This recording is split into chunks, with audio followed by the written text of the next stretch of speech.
human trafficking, young boys, young girls, and of course, those that aren't so young, that aren't minors anymore. Jack and I went to the New Jersey Coalition Against Human Trafficking. This was a 2-day summit. And the reason they presented this is because apparently human trafficking is extra severe during large sports events. And hello, we had the World Cup. We heard some horrible and compelling testimony from survivors. What's disturbing is that the numbers are so big, and we don't know exactly how big they are. But what we're finding on the very day, this is really interesting, the very day I testified in May against that bill we just told you about, 2218, that I mentioned, this would make human trafficking so much easier.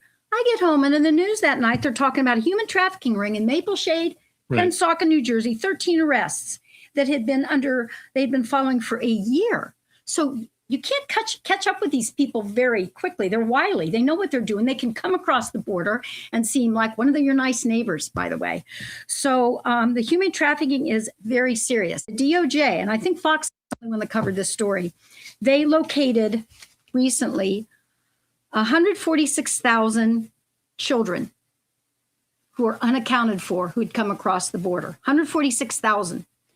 They have reason to believe the universe is about 450,000 children. So there are 300,000 children they cannot locate who have come across the border.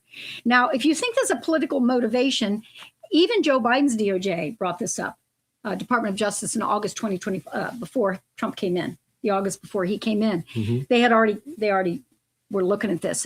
So this is not a new number. This is a lot of kids. The story, too, is that these people are paying the parents to give safe harbor for their child and bringing them across the border, right? When in fact they're being trafficked. So when they hand the child over to another person, who is that person that they're handing that child over to? Well, it used to be they would do DNA testing on the child and to confirm that they were. However, the Biden administration stopped that. Oh, really? So. We don't know under the Biden administration, why would they stop that, first of all?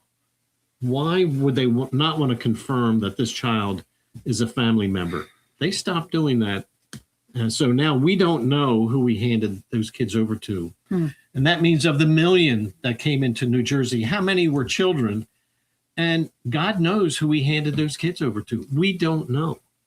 And again, we could know if you looked hard enough, but apparently the Biden administration didn't care who they handed it over. And apparently Phil Murphy didn't care either during his administration. So human trafficking is huge, and we have to do a show on that.